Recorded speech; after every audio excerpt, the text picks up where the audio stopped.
Hello বন্ধুরা, সবাই কেমন আছো? আশা করি তোমরা সবাই ভালো আছো। আজকে আমরা করব ক্লাস 6 এর ইংরেজি সেকেন্ড পার্ট থেকে। গত ক্লাসে আমরা করেছিলাম ইংরেজি ফার্স্ট পেপার বই থেকে রিয়েল কোশ্চেনটা সলভ করেছিলাম। আজকে আমরা সলভ করব ইংরেজি সেকেন্ড পার্ট যে কোশ্চেনটা আছে সেই কোশ্চেন থেকে আমরা আজকে আমাদের ক্লাসটা করব। আশা করি প্রথম থেকে শেষ পর্যন্ত তোমরা আমার সাথে থাকবে এবং মনোযোগ সহকারে থাকবে এবং শেখার চেষ্টা করবে, কারণ আমার উদ্দেশ্য তোমাদেরকে শেখানো। কারণ এই কোশ্চেনটা থেকে তোমাদের হুবহু তোমাদের 100% কমন আসবে। তোমরা এখানে যেই নঙে যেটা দেখতেছ ঠিক ওই নঙে এইটাই তোমরা পাবে, আমি আশা করি। হয়তোবা এখানে দেখতে পাচ্ছ 1 নম্বরের মধ্যে তোমাদের থাকবে আর্টিকেল। দেখতে পাচ্ছ এখানে দেওয়া আছে এ এন দি, তার মানে তোমাদের কি থাকবে, সেকশন এর মধ্যে 1 নং এর মধ্যে তোমাদের কি থাকবে, আর্টিকেল। এই আর্টিকেলটা তোমাদেরকে আমি আজকে করে করে দেখাবো। আশা করি তোমরা আমার সাথে করবে, তারপর ধাপ বাই ধাপ বাকিগুলো আমরা সলভ করব। ভিডিওটা যদি একটু বড় হয় তাহলেও তোমরা কি করবে, একটু মনোযোগ দিয়ে মনোযোগটাকে ধরে রাখার চেষ্টা করবে, কারণ এটা আমার উপকার থেকে তোমাদের উপকারটা বেশি হবে। আমি যদি সময় দিতে পারি আশা করি তোমরাও পারবে। প্রথমে এখানে লেখা আছে বাংলাদেশ ইজ, এখানে কি হবে, ইজ। আমরা খেয়াল করব যে আর্টিকেলটা আমরা বসাবো ওই আর্টিকেলের পূর্বের ওয়ার্ডটা কি আছে, কারণ আমরা আর্টিকেলের নিয়ম ইতিপূর্বে ক্লাসের মধ্যে শিখেছিলাম। যদি তোমাদের কারো জানার থাকে কোনো কিছু কমেন্ট বক্সে জানাতে পারো। তারপর এখানে যেহেতু আমরা এ দেখতেছি, এ হচ্ছে কি, বাওয়েল। তাহলে এখানে কি হবে, এন, এ, দা, কি হতে পারে তিনটার মধ্যে। আমরা আবারও একটু যদি পিছন থেকে পড়ি, Bangladesh is an agricultural country. আশা করি তোমরা বুঝতে পারছো, এখানে হবে অ্যান।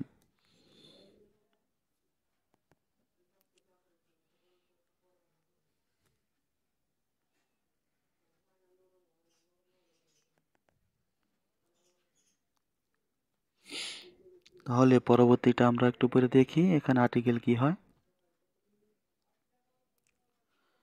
হেয়ার মোস্ট অফ, আমরা জানি যদি মোস্ট অফ এই কথাটা থাকে তাহলে এটা হচ্ছে একটি সার্বজনীন গ্রহণযোগ্য নিয়ম।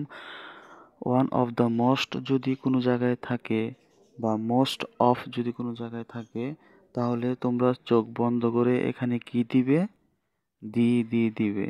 তার মানে যদি মোস্ট অফ বা মোস্ট অফ এরকম যে কোনো কিছুই থাকুক না কেন, এরকম কথা যদি থাকে যে হেয়ার মোস্ট অফ বা মোস্ট অফ এরকম কথা থাকলে তোমরা এখানে কি দিবে, তোমরা এখানে দা বসিয়ে দিবে। এবং আরেকটা নিয়ম হচ্ছে, আমরা কিন্তু এখানে দা বসিয়েছি, ওই দাটা কিন্তু এই পুরাটার মধ্যেই বসবে। আর এখানে যেহেতু মানব জাতিকে বোঝানো হচ্ছে সেক্ষেত্রেও আমরা কোনো জাতিকে বোঝালে দা দেই। তার মানে ওইখানে দুইটা নিয়ম দ্বারাই আমরা বুঝতে পারছি যে এখানে কি হবে, দা হবে। আশা করি বি নাম্বারটা তোমরা বুঝতে পেরেছো।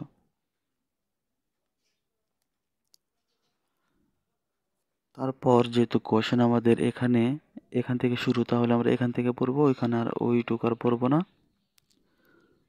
So poverty is a big, কি হবে এখানে, বিগ প্রবলেম। তার মানে এখানে দেখতে পাচ্ছ এই সেন্টেন্সটার মধ্যে একটি আর্টিকেল দেওয়া আছে এখানে, তার মানে পরবর্তীতে আর একটি আর্টিকেল হবে না। সেই কারণে এখানে আমরা কি দিব, দিব ক্রস। আশা করছি ক্রসের যে নিয়মটা তোমরা অনেকে কি করো, প্রবলেমের সম্মুখীন হও পরীক্ষার ক্ষেত্রে। আশা করি আমার এই ক্লাসটির মাধ্যমে তোমাদের আর্টিকেলের কোন জায়গায় কোন ক্রস বসবে সেই বিষয়টা তোমরা কিছু হলেও আজকে পরিষ্কার হতে পারছো। তাহলে এখানে আমরা কি দিব, ক্রস দেব। কারণ দেখতেছো এখানে একটা আর্টিকেল আছে, তাহলে আরেকটি আর্টিকেল এখানে হবে না, যেহেতু সেন্টেন্সটা অনেক ছোট। এবং এটা আরেকটা বোঝার বিষয় হচ্ছে, তুমি পড়ে দেখো। So the poverty is a কি বিগ প্রবলেম। আচ্ছা, big A problem, big the problem, big an problem, এই কথাগুলো কিন্তু মানে ম্যাচিং খাচ্ছে না। তার মানে আমরা এমনিতেও বুঝতে পারছি এখানে কি হবে, ক্রস হবে। আর দ্বিতীয়ত নিয়ম অনুযায়ী এখানে একটি এ আছে, তাহলে এটার পাশাপাশি আরেকটি এ এখানে বসার সম্ভাবনা খুবই কম। তাই আমরা এখানে কি দিতে পারবো না, এ দিতে পারবো না। আশা করি বুঝতে পারছো এখানে কেন ক্রস হয়েছে। তাহলে আমরা এখন করব ডি নাম্বারটা। এখানে দেখতে পাচ্ছ প্রথম অবস্থায় কিছুই নেই।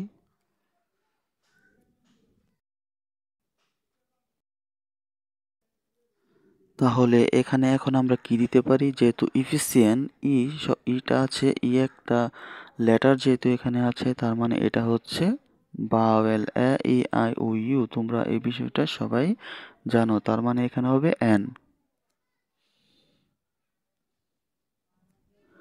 আশা করি বন্ধুরা তোমরা বুঝতে পারছো যে কিভাবে আমি এখানে এনটা বসিয়েছি। তাহলে পরবর্তী বাকি অংশটা পড়তে হবে, যেহেতু পরবর্তী খালি যেই ঘরটা আছে সেটা একই সেন্টেন্সের মধ্যে। An efficient banking system can remove poverty, দারিদ্রতা দূর করতে পারে। To to the great extent, to the এখানে হবে the, to the great extent, তার মানে এখানে কি, টু এ গ্রেট এক্সটেন্ট, একটি বড় পরিমাণের, নির্দিষ্ট পরিমাণের একটি, তার মানে এখানে তুমি এ দেওয়ার সম্ভাবনাও খুব বেশি এবং দা দেওয়ার সম্ভাবনাও খুব বেশি। যেমন এখানে প্রপার্টি টু এ গ্রেটেস্ট এক্সটেন্ট, তুমি এখানে এ দিতে পারো। আশা করি তোমরা বুঝতে পারছো বিষয়টা হচ্ছে এখানে গ্রেট এক্সটেন্ট, এখানে একটি বড় পরিমাণকে বোঝানো হচ্ছে। আর পরিমাণকে বোঝানো হলে আমরা এ দিয়ে এটাকে ডিফাইন করতে পারি।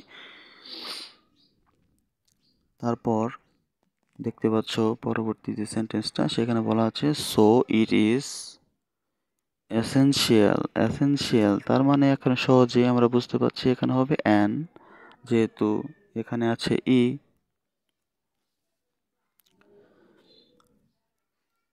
বন্ধুরা, ক্লাসটি যদি ভালো লাগে তাহলে বন্ধুদের সাথেও শেয়ার করো, বন্ধুরাও যাতে কোনো না কোনো কিছু আমাদের এই ক্লাস থেকে শিখতে পারে। তার পরবর্তী এখানে দেখতে পাচ্ছ it can put in, and put it can put, এটি রাখতে পারা যায় কি, দা এন্ড। আমরা কোনো জায়গায় যদি এন্ড দেখি, কোনো কিছুর শেষ দেখি, তাহলে ওইখানে আমরা দা বসাবো। এটা তোমরা একটু মাথাটার মধ্যে রাখার চেষ্টা করবে, তোমাদের মাথার মধ্যে রাখার চেষ্টা করবে যে কোনো জায়গায় যদি কোনো কিছু শেষ হয়, তাহলে ওর আগে আমরা দা দেব, দা এন্ড। তোমরা কোনো ছবি যখন দেখবে, ওই ছবির শেষ পর্যায়ে যখন দেখবে ইন লেখাটা আসে, তখন দেখবে ওইখানে দা লেখা থাকে। আশা করি বুঝতে পারছো।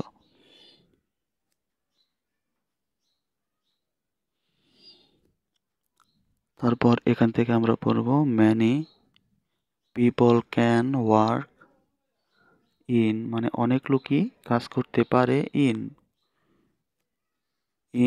দ্য ইন্ডাস্ট্রি, ইন দ্য এখানে হবে দা, ইন দ্য ইন্ডাস্ট্রি। আর তোমাদেরকে আরেকটা টিপস আমি দিয়ে দিই, তোমরা যত বেশি বেশি প্যাসেজ পড়বে তখন তোমাদের আর রুলের যে নিয়মটা মনে রাখার বিষয় আসে, ওই রুলটা আর মনে রাখার দরকার হবে না।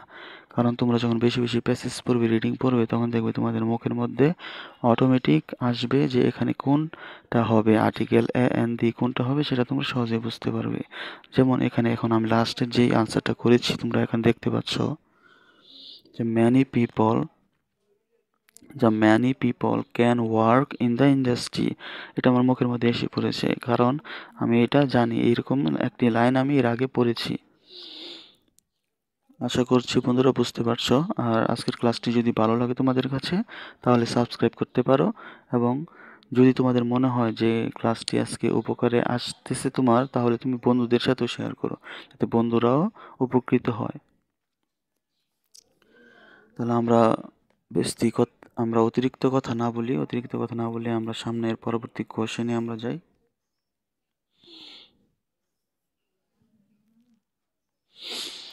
পরবর্তী কোশ্চেন হচ্ছে আমাদের 2 নং আনসার করতে হবে। 2 নং আনসার করতে গিয়ে আমাদেরকে যেটা দেখতে পাচ্ছি এখানে, চুজ দ্য কারেক্ট প্রিপোজিশন, তার মানে আমাদের কি করতে হবে, প্রিপোজিশন করতে হবে 2 নং মধ্যে। আর প্রিপোজিশন করার ক্ষেত্রে দেখতে পাচ্ছ এখানে বক্সের মধ্যে সবগুলোই দেওয়া আছে। তোমরা জাস্ট যেখানে যেটা বসবে সেটা সেখানে বসাবে, আর্টিকেলের মতোই, শুধু ওইখানে এন দিয়ে বসিয়েছ, আর এখানে বসাবে with, at, into, in, on, to, এগুলো বসাবে। এগুলো হচ্ছে প্রিপোজিশন। দেখতে পাচ্ছ প্রথমে লেখা আছে আই অ্যাম সামিরা, আমি হলাম সামিরা। ভেরি ইম্পর্টেন্ট ইভেন্ট, একটি খুব গুরুত্বপূর্ণ অনুষ্ঠান বা ঘটনা। ইন মাই লাইফ, এখানে তুমি ইন মাই লাইফ দিতে পারো, ইন মাই লাইফ দিতে পারো। আশা করছি তোমরা বুঝতে পারছো, এখানে তোমরা ইন মাই লাইফ দিতে পারো। তাহলে এখানে এটা তুমি দিতে পারো, এখানে ইন মাই লাইফ। তার পরবর্তীতে আমরা যেটা পাচ্ছি, I one to my favourite, তার মানে এখানে টু দিতে পারো, এখানে হবে টু। বি নাম্বারটাও গেল, এটা হবে টু, এটা হবে ইন। তারপরে এটা হচ্ছে সবার শেষেরটা, I travel to my parents, আমি আমার বাবা মার কাছে গিয়েছিলাম। আশা করি না বন্ধু, এটা টু হবে না, কারণ এখানে সে তার বাবা মার সাথে ভ্রমণ করেছিল এমন কথাটা বোঝানো হচ্ছে। তার মানে এখানে হবে উইথ। আমরা দেখি উইথ আছে কিনা, হ্যাঁ উইথ আছে এখানে। তার মানে এখানে কি হবে, আই ট্রাভেল, আমি ভ্রমণ করেছিলাম, with my parents and brother, আমি আমার বাবা মা এবং ভাই বোনদের সাথে কি করেছিলাম, ভ্রমণ করেছিলাম। তার মানে এখানে হবে কি, এখানে সি নাম্বারটা হবে উইথ। আশা করি বুঝতে পারছো। এখানে হবে এ নাম্বার, এটা হবে বি নাম্বার। তারপর আমরা দেখি আমাদের ডি নাম্বার আনসারটা কি হয়। প্রিপোজিশনের ক্ষেত্রে বন্ধুরা আর্টিকেলের মতো না, প্রিপোজিশনটা আর্টিকেলের মতো না, এটা একটু বিস্তার পড়তে হয়, মানে ওই সম্পূর্ণ সেন্টেন্সটা পড়তে হয় বোঝার জন্য। তারপর মাই প্যারেন্টস অ্যান্ড ব্রাদার, তারপরে কি লেখা আছে, বশির, তার মানে এখানে কি হতে পারে, এখানে যেহেতু তোমরা দেখতে পাচ্ছ একটি বড় একটি স্থানের নাম এখানে বলা আছে, খুলনা, তার মানে স্থানের নাম যদি থাকে তাহলে আমরা কি দিতে পারি, অ্যাট, অ্যাট দিতে পারি। আশা করছি তোমরা এটা বুঝতে পারছো, অ্যাট খুলনা। তার মানে এখানে কি হবে বন্ধুরা, অ্যাট, টি, অ্যাট। তারপরে এখান থেকে সেন্টেন্সটা শুরু, আমরা বাকি পূর্বের অংশটা আর পড়বো না, এখান থেকে আমরা পড়ার চেষ্টা করব। We left, we left, we left home, আমরা কি করব, উই লেফট হোম, আমরা বাসা থেকে চলে যাব। এখানে লেফট অর্থ ত্যাগ করা, চলে যাওয়া, তাহলে we left home early, early মানে তাড়াতাড়ি, তার মানে আমরা খুব শীঘ্রই বাড়ি ছেড়ে দিচ্ছি বা ছেড়ে চলে যাব, এমন বোঝানো হচ্ছে। উই লেফট হোম আর্লি এখানে কি to the morning and to the morning, তার মানে এখানে কি হবে early early on the morning. তাহলে বন্ধুরা এখানে আমরা বসাবো to, early to the morning. আশা করি তোমরা বুঝতে পারছ। এখানে হবে নাম্বারটা হবে early to the morning and went to, এখানে হবে ওয়েন্ট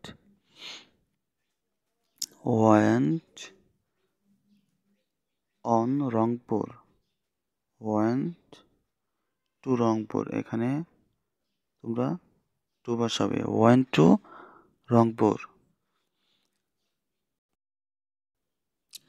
তারপর দেখতে পাচ্ছ উই বট এ টিকেট, আমরা একটি টিকিট ক্রয় করেছিলাম। কোথায় থেকে টিকিট ক্রয় করেছিলাম? রেলওয়ে স্টেশন, তার মানে এখানে কি হবে অ্যাট হবে, at railway station and got into, goat into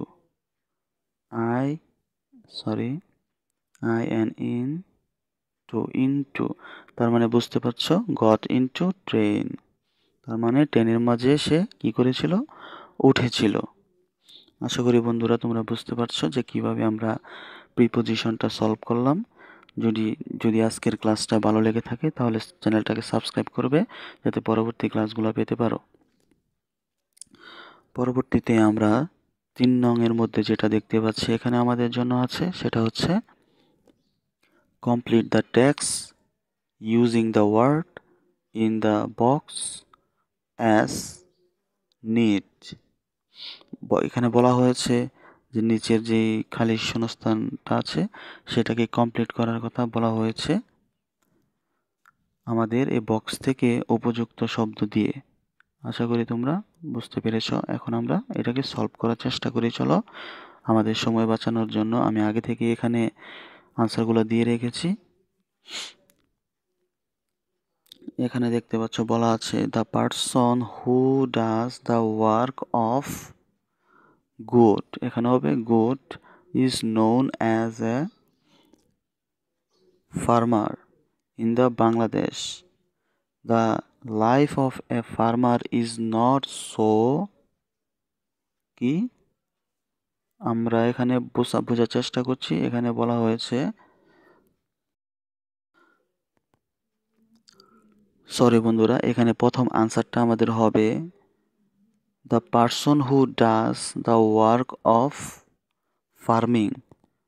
আমাদের প্রথম যে আনসারটা সেটা হবে ফার্মিং, যে এটা হবে is known as a farmer, মানে যে নাকি কৃষিকাজ করে তাকে বলা হয় কি কৃষক, ফার্মার। তারপর বাংলাদেশ, তারপর in Bangladesh the life of farmer is not so good, এখানে হবে আনসার এটা। এখানে বলা হয়েছে কারণ বাংলাটা যদি তুমি একটু খেয়াল না করো তাহলে তোমার মিস্টেক হওয়ার সম্ভাবনা থেকে যায়। এই কারণে আমারও প্রথমটা একটু মিস্টেক হয়েছিল। দ্বিতীয়টা বলা হয়েছে যে বাংলাদেশে যে সকল কৃষক আছে তাদের জীবনটা খুব ভালো না, মানে খুব আরামে কাটে না, ইজ নট গুড। আশা করি তোমরা বুঝতে পারছো। তাহলে সি নাম্বারটা আমরা দেখি। হি ইনহেরিটস এ লিটল ল্যান্ড, তার মানে তাদের খুব অল্প পরিমাণের কি থাকে ল্যান্ড থাকে, মানে জমি থাকে, ল্যান্ডস, এখানে হবে ল্যান্ডস। তারপর ডি নাম্বারটা হি ইজ ইলিটারেট, তার মানে যারা কৃষক তারা কি একটু মানে একটু মূর্খ যেটাকে আমরা বলি, মানে যারা লেখাপড়া একটু কম জানে, মানে এখানে ইলিটারেট, তারা একটু ইলিটারেট থাকে। এখনো হয়তোবা অনেক কৃষক তোমরা দেখতে পারবে আমাদের পৃথিবীতে যারা নাকি অল ওয়ার্ল্ডে তোমরা দেখতে পারো যে over the world most of the farmer already have educated. তোমরা এখানে এখন আর সবাই তোমাদের আগের মতো যেমন অনেক আমরা দেখতাম যারা কৃষিকাজ করে তার কি থাকতো, তাদের মধ্যে অধিকাংশই থাকতো তোমাদের লেখাপড়া জানতো না। কিন্তু এখন যারা ফার্মার কৃষক তাদের অনেকেই লেখাপড়া জেনে শুনে তারা কৃষিকাজের সাথে জড়িত হচ্ছে, এটা প্রমাণিত বর্তমানে। সেই কারণে আমরা এই কথাটার সাথে যদি সম্পূর্ণ একমত হতে চাই, হয়তোবা অনেকে আমরা হব না, কিন্তু এগুলা আমাদের এক্সামে যখন আসে তখন এটার ক্ষেত্রে আমাদের দ্বিমত হওয়ার কোনো সুযোগ নেই। কারণ আমরা এখানে এক্সাম তো আমাদের যেটা থাকে ওইটাই আমাদেরকে এখানে আনসার লিখতে হবে। আমাদের আনসার শিটে যদি এটাই থাকে যে ইলিটারেট, আমাদের ইলিটারেটই দিতে হবে। তাহলে বন্ধুরা অন্য কথায় আমরা না যাই, এখানে কি দেব, হি ইজ ইলিটারেট মানে তারা একটু লেখাপড়া কম জেনে থাকে। ইলিটারেট তো লেখাপড়া কম জানা মানে মূর্খ। He is illiterate. He does not he does not know সে জানে না হাউ টু রিড। এখানে কি হবে, রিড হবে নাকি? তোমরা দেখতে পাচ্ছ এখানে বলা আছে প্লাগ, এখানে হবে প্লাগ, এখানে কি হবে না, রিড হবে না, তার মানে হবে how to plough. He is land scientifically. He can not apply সে কি ব্যবহার করতে পারে না সাইন্টিফিক মেথড, তার মানে এখানে হবে মেথড। আশা করি মেথড বলতে কৃষিকাজ করার ক্ষেত্রে যে প্রযুক্তিগুলো ব্যবহার করে, যেমন ট্রাক্টর আছে, বীজ বপনের যন্ত্র আছে, ওইগুলা কিভাবে বপন করতে হয় তারা জানে না। মানে এই গল্পটা হচ্ছে বন্ধুরা, তোমরা কনফিউজ না যেন না হও সেই জন্য আমি বলে দিচ্ছি। গল্পটা হচ্ছে আগের যখনকার সময় তারা নিরীক্ষ ছিল, মানে তারা অজ্ঞ ছিল লেখাপড়ার দিক থেকে, ওই সময়ের গল্প তাই এখানে বলা হচ্ছে। কারণ এখন তো অধিকাংশ কৃষকই তোমাদের এই সকল প্রযুক্তি ব্যবহার করতে তারা জানে। চলো আমরা আমাদের পড়ার মধ্যে ঢুকে যাই। তার মানে এফ নাম্বারটা হবে সায়েন্টিফিক মেথড। তারপর he has only a pair of bullocks and some handmade. তারপর এখানে কি হবে বন্ধুরা, এখানে হবে সিডস। সিডস মানে কি, সিডস মানে হচ্ছে বীজ, মানে কোনো গাছের যেই বীজ থাকে ওই বীজ, তার মানে বীজ। এখানে হবে কি হ্যান্ডমেড। হ্যান্ডমেড বলতে কি, তারা নিজেরাই বীজের যেই তৈরি করে রাখে ওইটা কি বলা হয়েছে, হ্যান্ডমেড সিডস। একসাথে হবে হাতের তৈরি, তারা নিজেদের তৈরি যেই বীজগুলা। এখনকার দেখতে পারবে কৃত্রিমভাবে অনেক বীজ তৈরি করে এগুলো বিক্রি করা হয়, কিন্তু আগে কি করতো কৃষকরা, তারা হ্যান্ডমেড সিডস মানে নিজেরাই তৈরি করে রাখতো এই বীজগুলা পরবর্তী বছরে লাগানোর জন্য।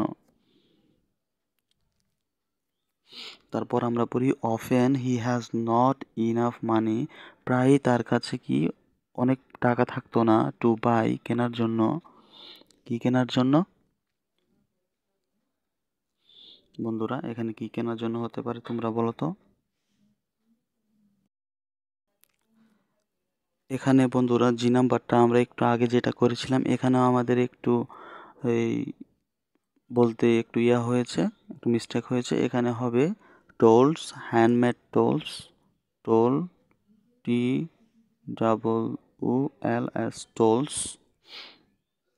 তারপর বলা হয়েছে they have no enough money to buy কি, টু বাই সিডস। এখানে হবে কি সিডস, তার মানে বীজ কেনার জন্য তাদের খুব বেশি পরিমাণে টাকা ছিল না, যেহেতু তারা ছিল গরিব, দিন এনে দিন খেত, তাই কৃষকদের কি করতে পারতো না, তারা তাদের বেশি পরিমাণে টাকা ছিল না যে তারা বীজগুলা বাজার থেকে কিনে এনে তারা তাদের জমির মধ্যে রোপণ করবে। তাই তারা কি করতো, নিজেরাই নিজেদের বীজগুলা তৈরি করত। আর উপরের লাইনটার মধ্যে কি হবে, উপরের লাইনটার মধ্যে হবে টোলস। টোলস অত যন্ত্রপাতি। তারা তাদের কৃষিকাজ করতো কিভাবে, তাদের নিজেদের তৈরি হ্যান্ডমেড টোল, নিজেদের তৈরি যন্ত্রপাতি দিয়ে, যেমন লাঙল, কোদাল, গরু, নিজেদের ট্রাক্টর ছিল না তখন গরু দিয়ে তারা করতো। আশা করি তোমরা বুঝতে পারছো, হ্যান্ডমেড টোল হবে এখানে। টোলস মানে যন্ত্রপাতি। চলো তাহলে দেখি সামনে আমাদের জন্য কি অপেক্ষা করছে। তাহলে এখান থেকে আমরা পড়ে যাই, দেখি দ্য ফার্টাইল অর পেস্টিসাইড।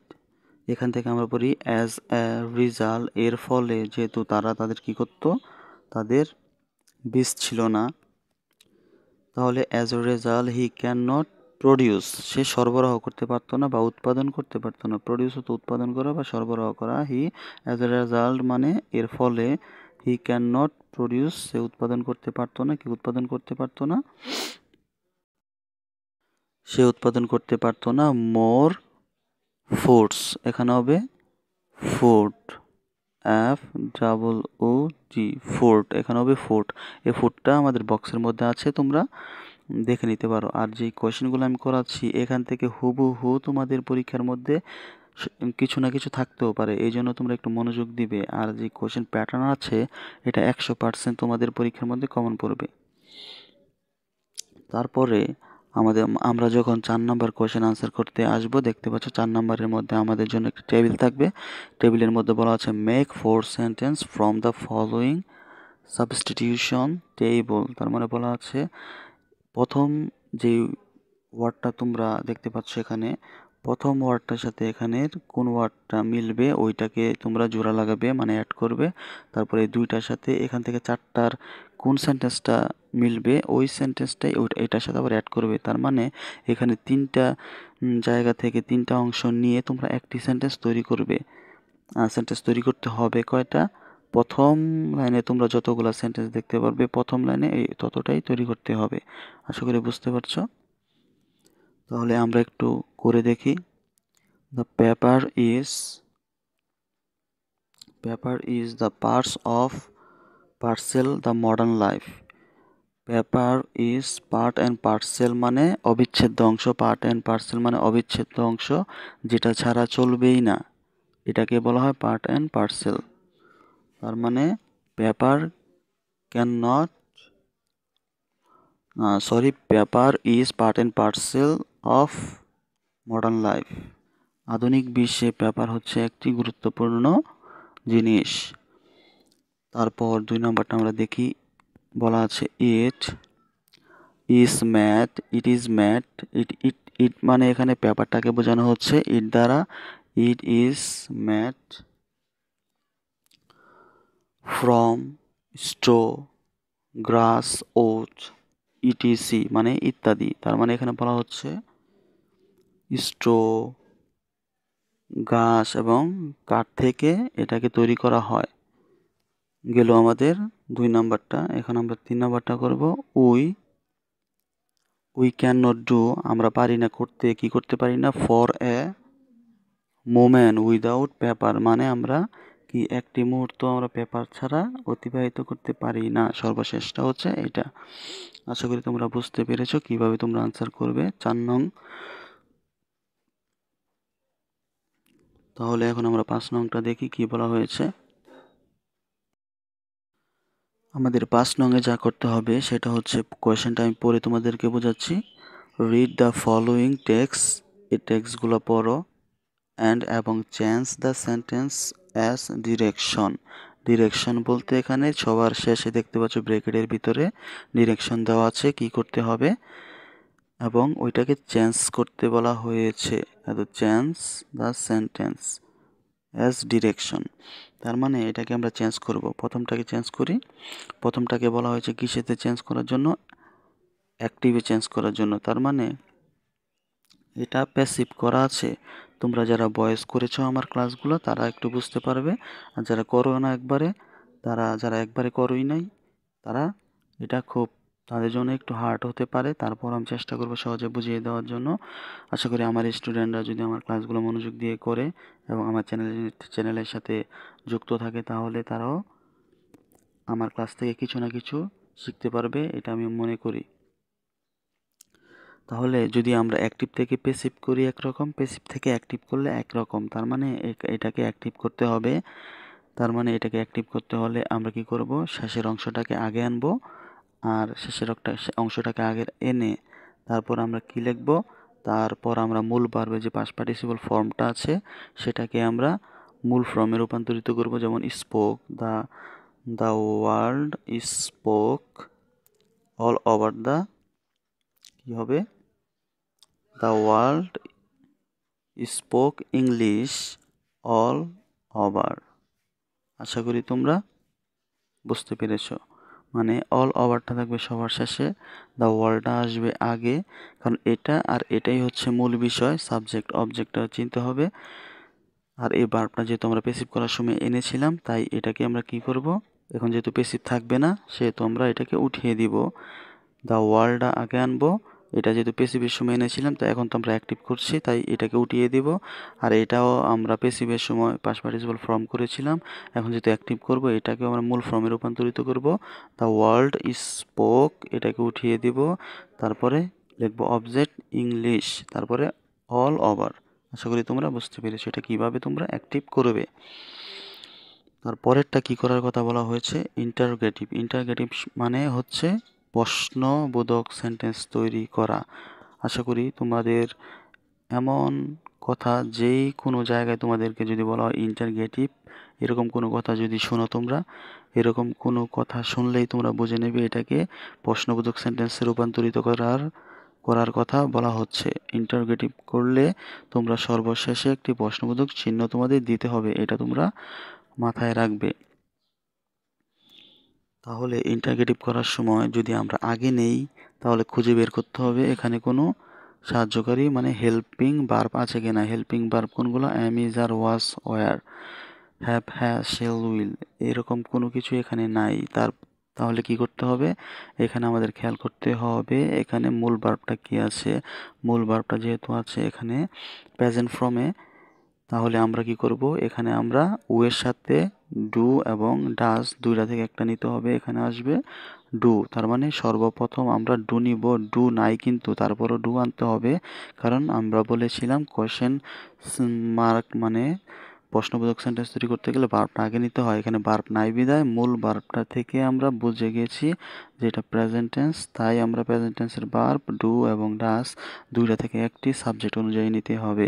তো ডু যাবে এখানে, do we need to English, আর ডু এর সাথে আমরা নট দিব, do not we need to learn English for higher education. শেষে একটি দিবে প্রশ্নবোধক চিহ্ন,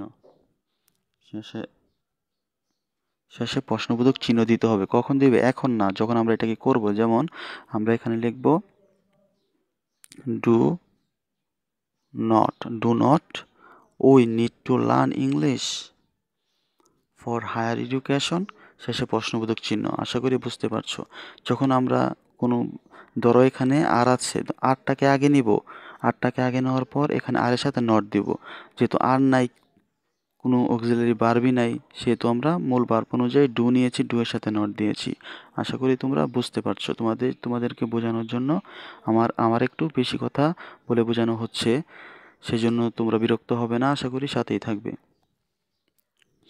এখানে নট না থাকলে নট দিবে, যদি নট থাকতো তাহলে নট দেওয়ার দরকার ছিল না ইন্টারোগেটিভ করার সময়। পরবর্তী কোশ্চেনটা করি, C number. Learning English is very essential for us, মানে ইংলিশ শেখাটা আমাদের জন্য খুবই গুরুত্বপূর্ণ। এটা কি করতে হবে, এক্সক্লামেটরি তোমরা এখনো করনি, আমিও তোমাদেরকে এখনো করাইনি, তাই এই কোশ্চেনটা আমি ছাড় দিচ্ছি তোমাদেরকে, কারণ আমি এটা বোঝালে তোমরা কিছুই বুঝবে না। এটা করার সময় সবসময় শেষে এরকম একটি চিহ্ন দিতে হয়। এটা আমি তোমাদেরকে নেক্সট টাইম যখন করাবো তখন তোমাদেরকে আমি আবার কোশ্চেন থেকে এটা বুঝিয়ে দিব। এখন আমরা করি, যেগুলো করিয়েছি আমরা এগুলা করার চেষ্টা করি। তারপর বলা আছে অ্যাফার্মেটিভ করার জন্য, nobody likes an angry man, nobody likes an angry man. তাহলে আমরা যদি এটাকে করতে চাই তাহলে আমাদের ডি নাম্বারের ক্ষেত্রে আমাদের নোবডি থাকলে তোমরা লিখবে কি, everybody like an angry man. Everybody like an angry man নোবডির পরিবর্তে, তাহলে এটা অ্যাফার্মেটিভ হয়ে যাবে। আশা করি তোমরা ডি নাম্বারটাও বুঝতে পেরেছো। তারপর এটাকে বলা হয়েছে সুপারলেটিভ করার জন্য, সুপারলেটিভের কিছু নিয়ম আছে, ওই নিয়মটা না বুঝিয়ে তোমাদেরকে যদি এখন করাই তাহলে তোমাদের বুঝতে এটা সমস্যা হবে। তাহলে তোমাদের করানো আমার বাকি আছে এক্সক্লেমেটরি, সুপারলেটিভ, আর বাকিগুলো আমি তোমাদেরকে যেগুলো করিয়েছি আমি ওইগুলো তোমাদেরকে বুঝিয়ে দিয়েছি। কারণ একটা জিনিস তোমাদেরকে আমি না বুঝিয়ে যদি আমি করিয়ে দিই তোমরা বুঝতে পারবে না, সেক্ষেত্রে এটা জিনিসটা ভালো দেখায় না। তাই আমার বাকি আছে কি সুপারলেটিভ, এক্সক্লেমেটরি আর আর কি, আশা করি এই দুইটাই বোঝানো বাকি বাকি ছিল। আমি তোমাদেরকে নেক্সট ক্লাসে এগুলো বোঝানোর চেষ্টা করব।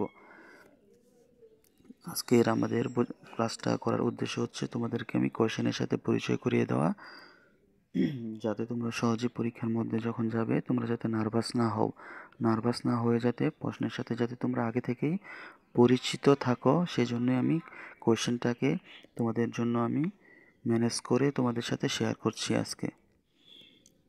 তাহলে 6 নাম্বার কোয়েশ্চেনটা যখন আনসার করবো তখন আমাদের কি করতে হবে, এটা হচ্ছে দেখতে পাচ্ছ এখানে বলা আছে রাইট ফর্ম অফ ভার্ব, তার মানে এখানে উপযুক্ত কিছু শব্দ দেওয়া থাকবে ব্র্যাকেটের মধ্যে।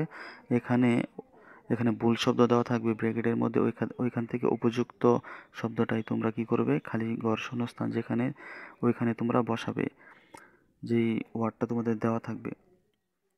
যেমন নাম্বারের মধ্যে দেওয়া আছে রিমেম্বার, এখানে রিমেম্বার হুবহু বসবে না, কারণ যদি হুবহু বসতো তাহলে আর এটাতে ওরা এখানে দিত না।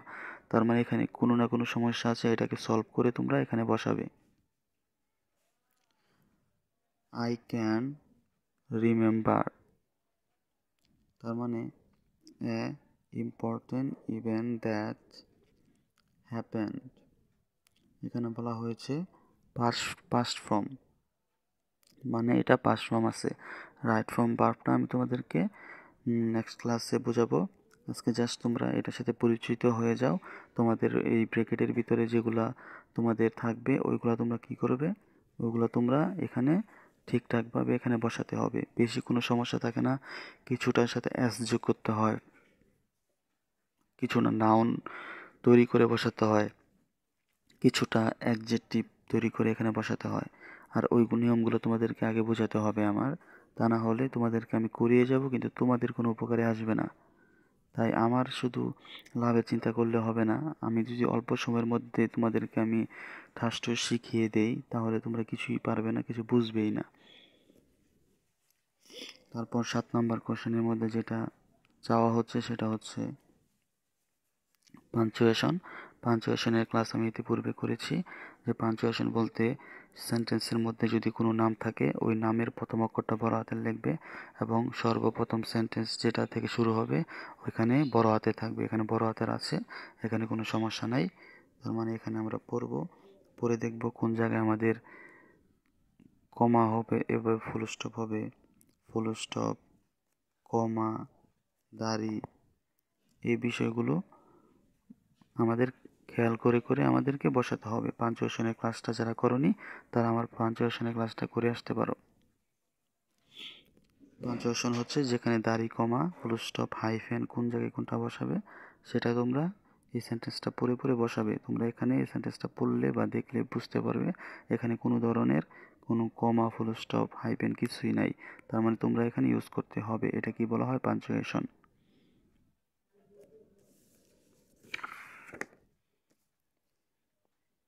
তারপর 8 নাম্বারের মধ্যে তোমাদের কাছে চাওয়া হবে যে suppose you want to open a bank account in ICB bank, now write a email, তার মানে এখানে বলা হচ্ছে তোমাকে একটা ইমেল লেখার জন্য টু দ্য ম্যানেজারের কাছে, অফ দ্য ব্যাংক কোন ব্যাংক, আচ্ছা এই ব্যাংকটার কাছে বলা হয়েছে লেখার জন্য, এটা হচ্ছে একটা ইমেল। আশা করি আমরা যখন সেকশন বি এ যাব তখন তোমরা পরীক্ষার মধ্যে একটা ইমেল পাবে, ইমেল বা লেটার। তারপর 9 নাম্বারের মধ্যে রাইট অ্যান্ড কম্পোজিশন, তার মানে কম্পোজিশন নাম কি কি কম্পোজিশন, ইউর ফেভারাইট হবি, তার মানে তোমার ফেভারাইট হবি সম্পর্কে একটি কম্পোজিশন লেখার জন্য বলা হচ্ছে। কম্পোজিশন মানে হচ্ছে রচনা, বাংলায় যে রচনা দাও ইংরেজিতে বলা হয় কম্পোজিশন।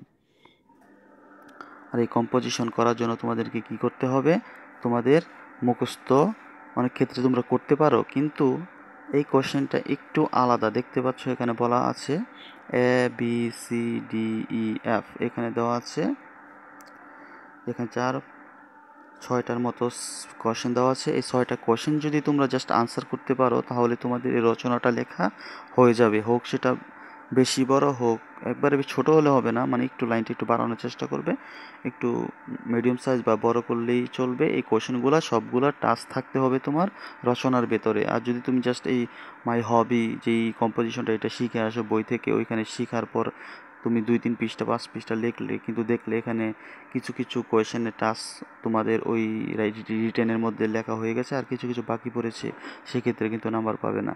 তোমাদের এই কোয়েশ্চেন সবগুলো টাচ থাকতে হবে তোমার কম্পোজিশনের ভেতরে। সেক্ষেত্রে তোমাদের কি করতে হবে, কম্পোজিশন লেখার পূর্বে এই কোয়েশ্চেনগুলো একবার পড়ে নিতে হবে। আর যারা তোমরা সেন্টেন্স মেকিং করতে পারো তারা তো ভালো, তারা তোমরা যদি কমন নাও পড়ে জাস্ট শুধু এই কোয়েশ্চেনগুলোর আনসার তোমরা সঠিকভাবে দিয়ে দিলেই হবে।